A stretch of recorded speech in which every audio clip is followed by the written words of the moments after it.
잠깐 기도하겠습니다. 하나님 아버지 감사합니다. 주님께서 우리를 영원히 변치 않는 그 사랑으로 불러주시고 우리에게 소망을 부어주시니 우리가 주님께로 더 가까이 돌아가는 그 시간들을 말씀을 통해서 허락하여 주시옵소서. 이 예배 시간에 함께 하시는 주님을 기대합니다. 감사합니다. 예수님의 이름으로 기도드립니다. 아멘. 자, 오늘 참 나오기 어려우신 발걸음을 하신 줄로 믿습니다. 수요일 날 역대급으로 눈이 많이 왔죠. 거의 재난 영화와 같은 그런 상황이 벌어지는 것을 보면서 많은 사람들이 길에서 멈추고 차도 멈추고 좀 여러 가지로 마음이 어렵고 힘든 그런 날들이 되었던 것 같습니다. 참 안부 전화도 많이 했던 것 같아요. 가족들 한 명 한 명 다 전화하면서 집 밖에 나오지 마라. 나보다 넘어지면 큰일 난다. 저에게도 그런 안부 전화가 참 많이 왔던 것 같습니다. 우리가 인생을 살아가다 보면 여러 가지 사건들을 경험합니다. 엊그저께 그 수요일처럼 갑자기 눈이 와서 멈춰져 버린 상황들, 다행히 어디 부러지거나 다치거나 사망하거나 그런 일이 주변에 들리지 않아서 너무나 다행이지만 우리가 피치 못하게 경험하는 그런 사건들을 우리가 만납니다. 우리의 인생을 멈춰지게 하는 그런 사건들을 만날 때가 있다는 것입니다. 그러면 그 사건들을 우리가 만났을 때 그 사건들을 통하여서 우리를 어디로 인도하는가? 결국 우리에게 말씀하시고 싶은 하나님이 원하시는 그 방향, 그 말씀, 그 뜻이 있다는 거예요. 그 방향이 있는데 우리가 딱 멈추고 나서야 비로소 나의 힘을 그때 내려놓게 된다는 것입니다. 그때 하나님이 나에게 요구하시는 것이 무엇일까에 대하여 귀를 기울이게 된다는 것이죠. 성도님들 인생 가운데 그런 고비, 그런 터닝 포인트는 어느 때셨습니까? 금요일 날 기도회 정도 나오실 분들의 그런 어떤 신앙의 그런 여정들이 있으신 걸 보면 다 이런 고비들이 하나쯤은 있으셔서 이 기도회에 나오셨을 것입니다. 저 같은 경우는 그 사역의 길로 인도하시기 위해서 이유를 알 수 없는 병명을 저에게 주셨던 적이 있습니다. 그때 한 달여간을 아무것도 못하고 집에 누워만 있어야 했던 때가 있었어요. 직장을 다니고 있었는데 도저히 일어날 수가 없어서 병가로 한 달 동안 그렇게 있으면서 제가 우리나라에 유명하다는 그 병원, 대학병원 이름만 들면 알 수 있는 그런 병원의 병원 카드를 3장을 만들었습니다. 그렇게 그런 병원들을 다 찾아다녀도 이유를 모르겠다 하는 거예요. 이 병명이 뭔지. 그래서 이유를 알지 못한 채 그렇게 시간이 지나고 회사에서도 더 이상 이제 병가를 연장할 수 없어서 회사도 정리를 하고 주변에 다 정리를 하고 그렇게 제가 세운 인생의 계획들이 딱 멈춰 서고 나서야 하나님이 저를 부르시는 그 부르심에 명확하게 그 음성을 제가 들을 수 있었던 때가 있었어요. 그래서 그때는 몰랐는데 다 지나고 나서야 보니까 이 한 스텝 한 스텝을 밟아가기 위해서 하나님께서 그런 일들을 제 인생 가운데 멈추고 들리게 하시고 인도하셨다는 것을 제가 깨달았습니다. 다니던 직장 잘 정리되고 그러고 나서 부르심에 반응하면서 제가 신학교를 원서를 넣고 그러고 나서 신학교를 가기도 전에 그 알 수 없었던 그 통증이 멈춘 거예요. 그러니까 원인을 모르겠다. 그 유명한 병원에서도 무슨 병인지 모르겠다. 이렇게 했던 병원에서 그제서야 굉장히 허무한 병명으로 결론을 내려줬습니다. 한 달 동안, 한 달 이상을 이게 무슨 병일까, 불치병은 아닐까 이렇게 생각했는데 굉장히 허무하게 결론을 내리면서 이 사건이 마무리가 된 적이 있습니다. 지금은 괜찮아요. 근데 이제 그때 이 병명을 수술을 할 거냐 말 거냐 했었는데 해도 되고 안 해도 된다. 그런데 훗날에 임신했을 때 문제가 된다. 근데 20대니까 뭐 임신할 일이 뭐 근래 있겠나 싶어가지고 뭐 대수롭지 않게 생각했는데 임신하고 나니까 뭐 그런 얘기가 계속 생각이 나는 거예요. 다행히도 지금 그 병 때문에 어려운 점은 없지만 어쨌든 그런 일이 있었습니다. 이렇게 예상치 못한 사건이 인생 길마다 때때로 찾아온다는 거예요. 우리 인생 가운데. 저는 지금 이런 때가 또 찾아왔어요. 임신으로 인해서 이 생명을 주신 이 기쁨이 얼마나 큰지 아까 여기 이렇게 찬양을 이렇게 하고 있잖아요. 아이가 뱃속에서 계속 찬양을 해요. 계속 움직여요. 우리 중고등부 찬양팀 아이들 하면 아이들 목소리가 곱잖아요. 또 반응하면서 찬양을 해요. 제가 테스트를 해봤어요. 찬양만 하면 아이가 신나하는 거예요. 그런 걸 보면서 이 생명이 굉장히 신비하다. 이 아기를 주신 이 하나님 너무 감사하다. 너무 기쁨이 크지만 한동안 임신 초기에 한 4개월 동안은 기력이 하나도 없는 거예요.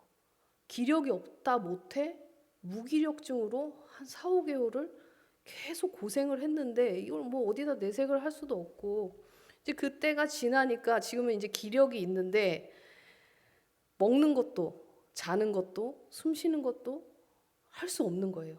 제 뜻대로. 그러니까 기본적인 일상을 해내고 싶은데 내 의지대로 할 수 있는 건 또 없다. 기력이 생겨도. 그래서 기본적인 것들에 대한 멈춰짐 이런 것들을 경험을 하면서 주변의 어떤 상황들에 또 멈춰짐. 전에는 의지를 내면 모든 게 가능했던 내 삶이었는데 이 의지를 낸다고 될 수 있는 문제가 아니구나. 또 새로운 경험이죠. 그래서 이런 상황 속에서 도대체 하나님은 나에게 무엇을 깨닫길 원하실까 계속 찾아가는 중입니다. 그런데 불안해하려면 한없이 불안할 수밖에 없죠.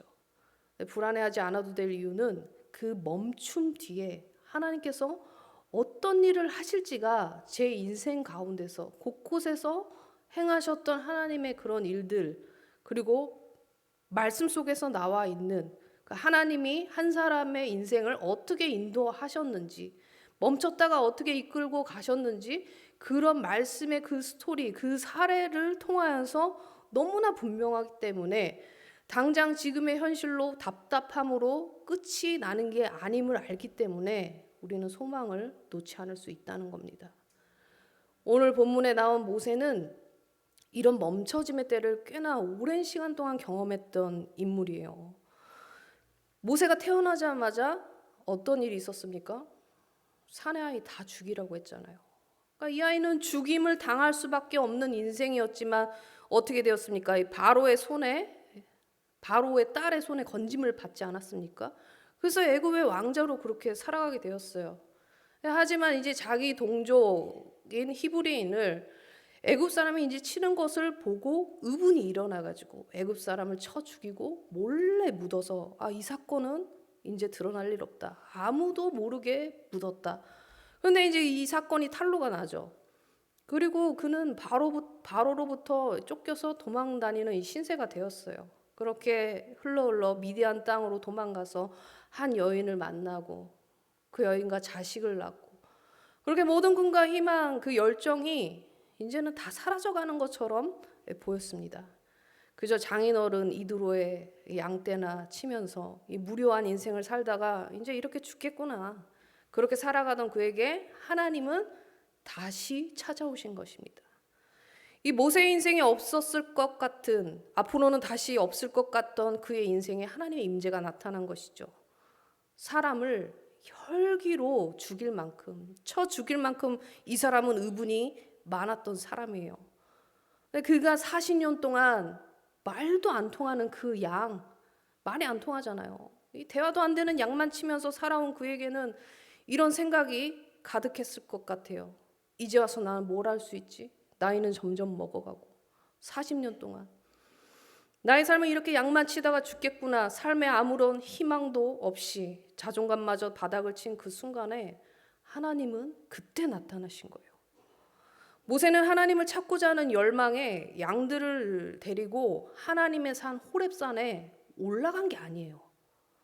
그저 모세는 양을 치는 그 무료한 일상 가운데서 그냥 그가 하던 일, 매번 반복되는 그 일을 하다 흘러 하다 보니까 호렙산에 가게 된 건데, 이 40년 동안이나 해왔던 그 평범했던 양치는 그 일상 속에서 특별한 하나님의 부르심이 시작이 된 거예요. 이 만남의 장면을 통해 우리가 위로를 얻게 되는 것은 모세조차 이렇게 아무 희망도 소망도 없는 그저 후회의 인생을 살던 이런 순간에도 나타나신 하나님이라는 거예요. 그러니까 모세 인생에 처음으로 하나님을 눈앞에서 직면하게 됩니다. 그런데 이 뜨겁고 황량한 이 광야, 이 사막에서 작은 가시덤불이 자연 발화돼서 타는 거는 심심치 않게 일어나는 일이었어요. 그래서 그렇게 타서 없어지고, 온도가 너무 높으니까 굉장히 흔한 일이었는데, 그런데 그 떨기나무는 분명히 불이 붙어 있는데, 활활 타고 있는데 또 불구하고 이게 사라지지 않는 거예요. 그 상황이 너무 신비롭고 놀라웠을 것입니다. 오늘 보면 2절과 3절에 그 상황이 잘 나와 있습니다. 한번 같이 읽어보도록 하겠습니다. 시작. 여호와의 사자가 떨기나무 가운데로부터 나오는 불꽃 안에서 그에게 나타나시니라. 그가 보니 떨기나무에 불이 붙었으나 그 떨기나무가 사라지지 아니하는지라.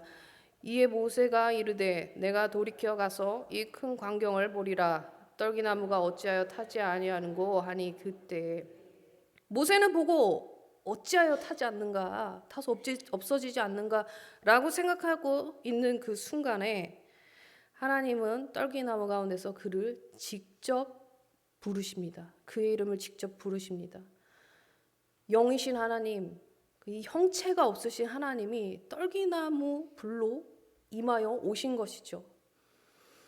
하나님에 대해서 무감각하게 살아온 모세에게 친히 하나님을 알 수 있도록 인격적으로 그에게 찾아오신 거예요. 굉장히 낮은 모습으로 오셔서 모세 수준에 맞게 낮춰서 오신 것이죠.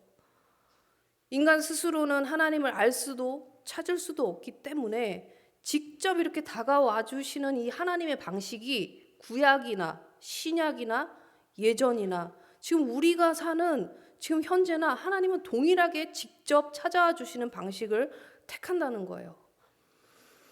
그래서 우리에게 멈춤의 때를 허락하시고 내 인생을 향한 나의 의지로 발현되는 모든 시도를 멈추고 하나님이 일하실 수 있는 것을 볼 수 있을 만한 그때에 그때를 주시면서 직접 찾아오시는 거예요.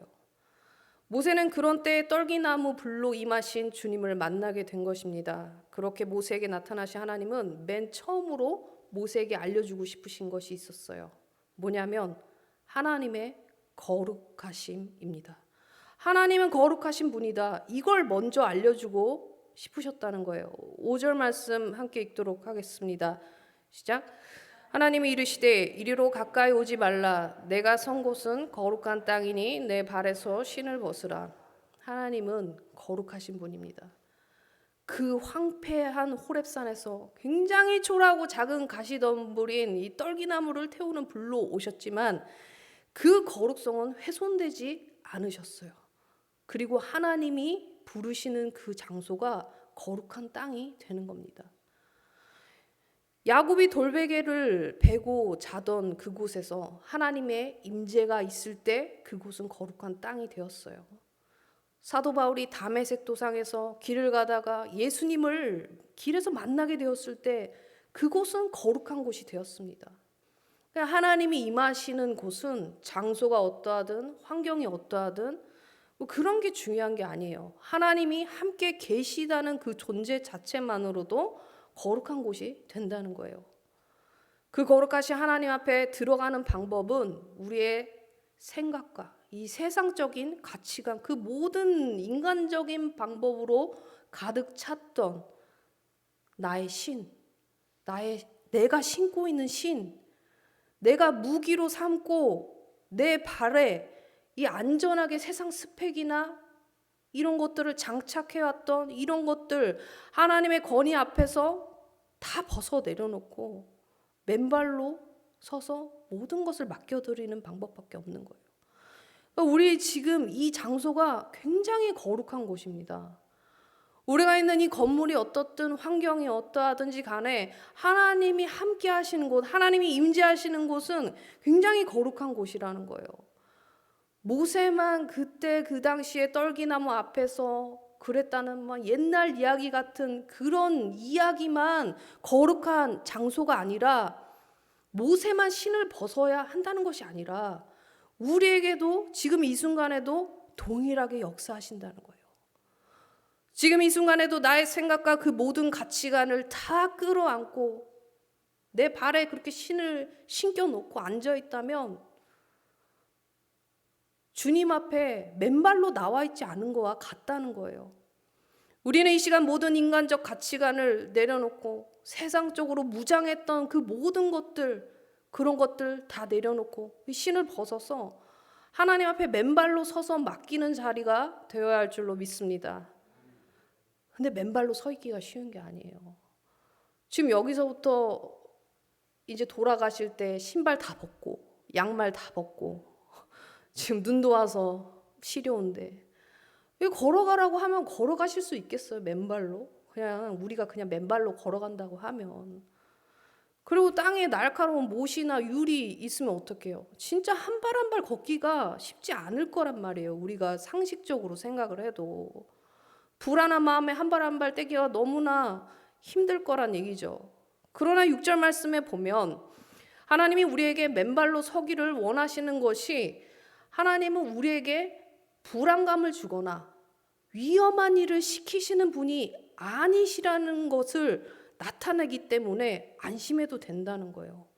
하나님은 우리를 향해서 약속을 지키시는 하나님이라는 거, 그거를 우리가 확신하게 될 때 믿고 맡기고 서 있을 수 있다. 6절 말씀 함께 읽어보겠습니다. 시작. 또 이르시되 나는 내 조상의 하나님이니 아브라함의 하나님, 이삭의 하나님, 야곱의 하나님이라. 모세가 하나님 배웠기를 두려워하여 얼굴을 가리매. 모세는 전에만 들었던 그 조상의 하나님을 지금 자기 눈앞에 직접 현실로 다가왔을 때 두려웠습니다. 그렇지만 두려움만 생긴 것이 아니라 이분이 이런 하나님이야, 우리 조상과 함께 했던 그 하나님, 그 하나님이기 때문에 그분을 신뢰하는 마음도 함께 생겼다는 것이죠.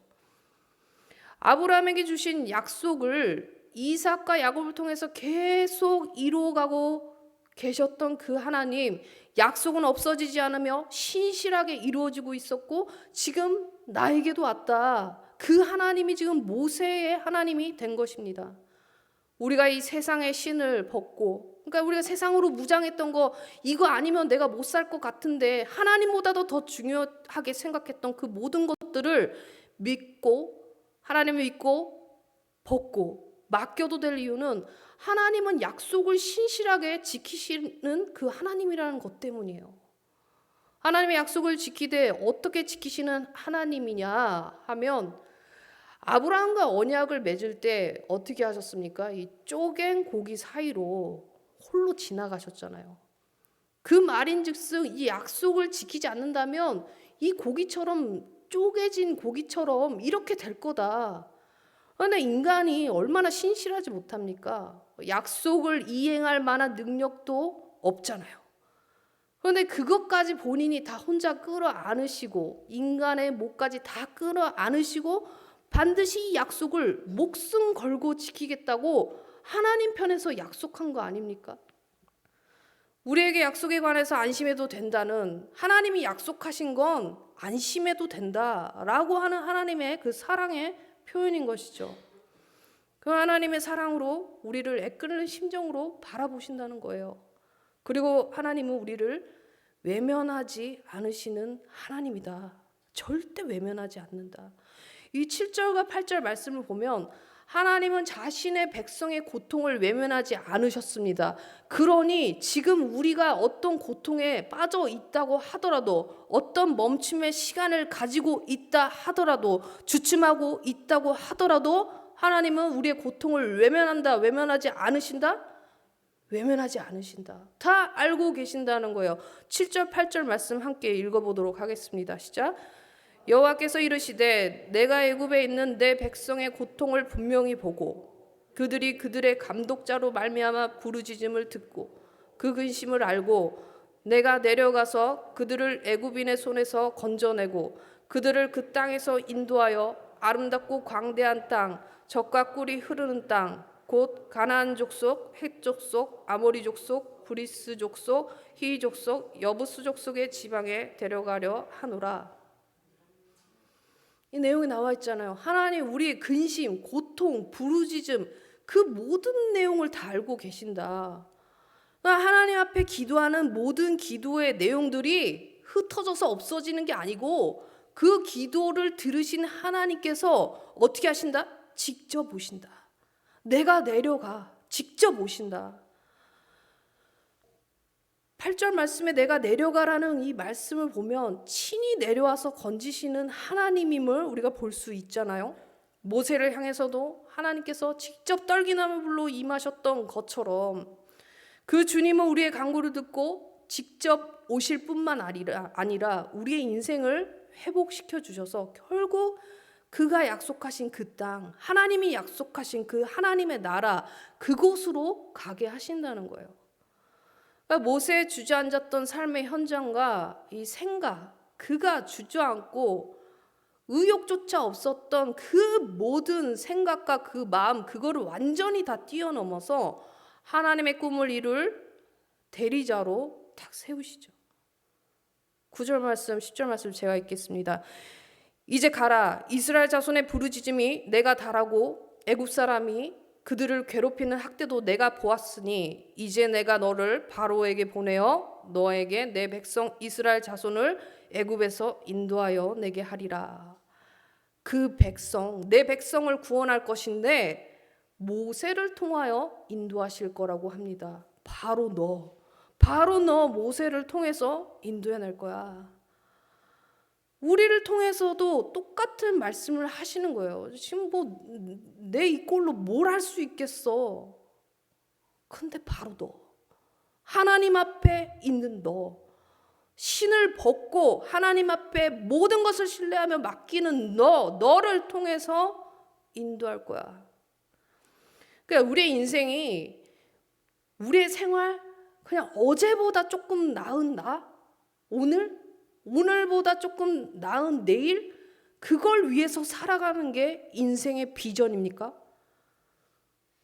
젊은 사람들, 다음 세대들, 어린 친구들은 이걸 더 빨리 깨달아야 돼요. 안 그러면 엄청 돌아가는 거예요. 내 생활이 한 단계 연봉이나 업그레이드 되고 그냥 좋은 사람 만나고 환경 좋아지고 이런 게 비전이 아니라는 거예요. 하나님의 꿈이 우리 인생에서 그저 그 정도로 잠깐 약간 업그레이드 되는 걸 바라실까요? 물론 하나님은 우리가 잘 살기를 원하세요. 좋은 걸 주시는 하나님이에요. 근데 거기서 그치는 걸 원하시는 분이 아니라는 걸 우리가 알아야 돼요. 성경 어디에도 그렇게 나와 있지 않다는 거예요. 하나님이 부르신 사람은 하나님이 주신 계획대로 인생을 살게 되는 거예요. 베드로에게 찾아오셔서 어떻게 했습니까? 너는 사람 낚는 어부가 될 거야.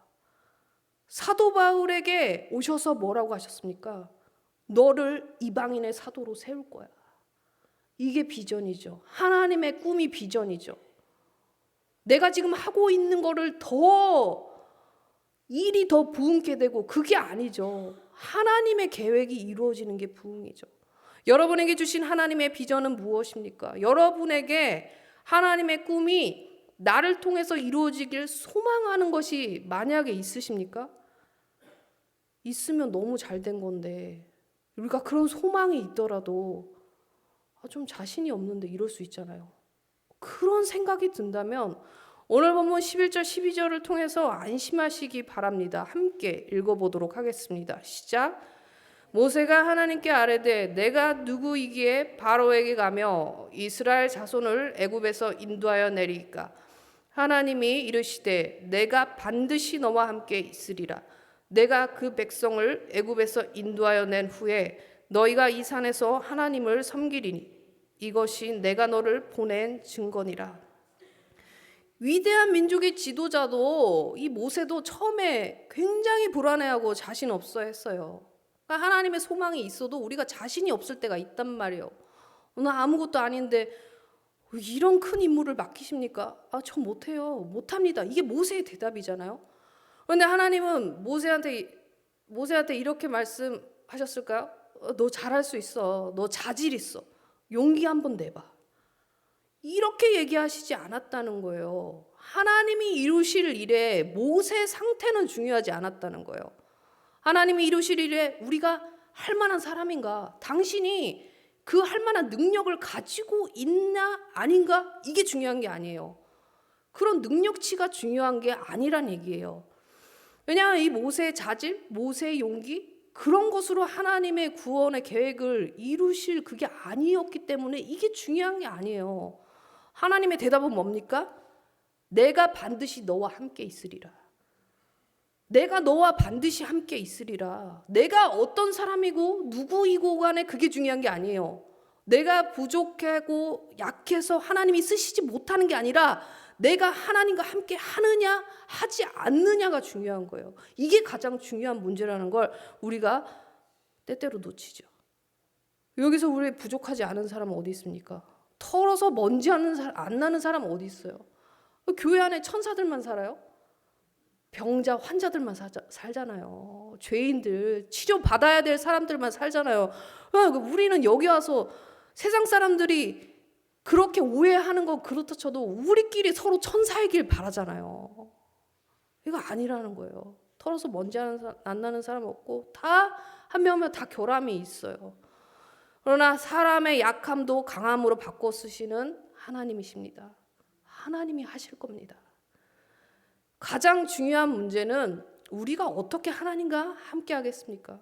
우리의 의지, 우리의 다짐 이런 거를 막 굳세게 한다고 함께 하는 게 되겠습니까?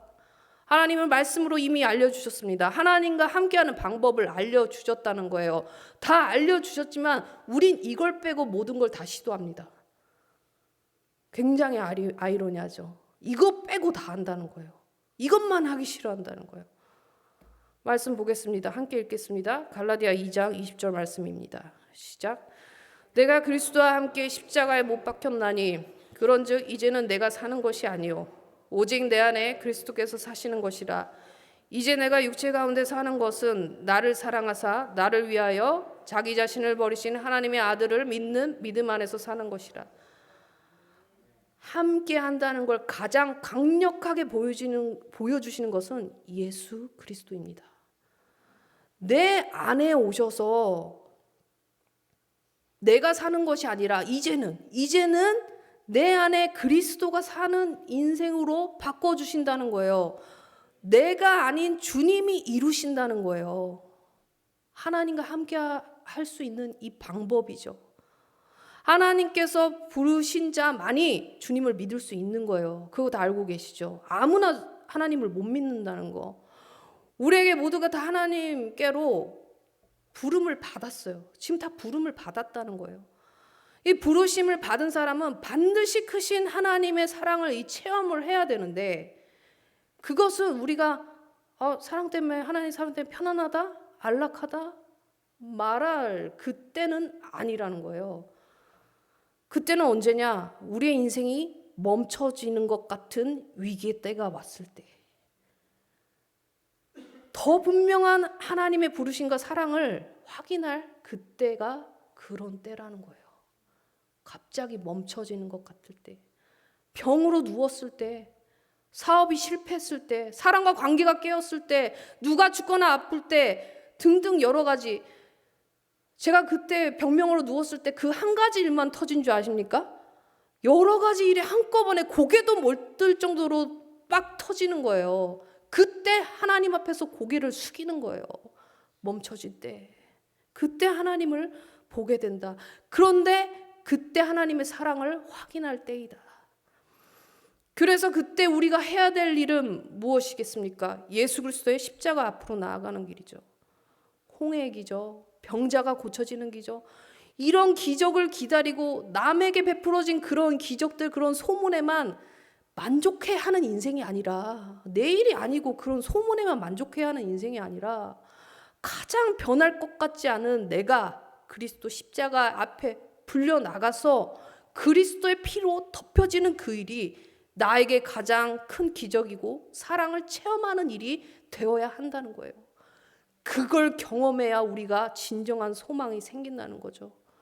왜 저 사람은 저럴까? 왜 우리 아이들은 이렇게 하나님 안에 소망을 품지 못할까? 그리스도를 체험하지 못하기 때문이에요. 뭐라고 할 수가 없어요. 그가 예수님을 만나야만이 꿈이 생기는데 만나지 못했기 때문에 그 꿈이 생기지 않았다는 거예요. 그를 위해서 기도해 줘야 되는 것이죠. 진정한 예수를 만나서 진정한 꿈이 생기도록, 소망이 생기도록 우리의 의지와 열심으로, 우리의 능력치로 모든 것을 감당하는 인생이 아니라 예수 그리스도 안에서 주님이 주시는 그 소망과 비전을 품고 나아갈 수 있는 인생이 될 수 있도록 그렇게 기도를 해줘야 된다는 거예요. 참 답답하고 혀가 끌끌 차지는 그런 것들이 얼마나 많이 보이지만 어쩔 수 없다. 예수를 만난 인생과 만나지 못한 인생은 분명히 다르다. 나를 사랑하사 나를 위하여 자기 자신을 버리신 하나님의 아들을 믿는 믿음 안에 사는 것. 그리스도께서 내 안에, 내가 그리스도 안에 있을 때만 놀라운 하나님의 비전과 소망이 우리의 삶을 지배하게 될 것입니다. 우리에게 그리스도에게로 향한 부르심 앞에 더 깊이 반응하고 이 땅에 소망을 두는 것이 아니고 하늘 소망을 가지고 살아가는 저와 여러분이 되기를 축복합니다.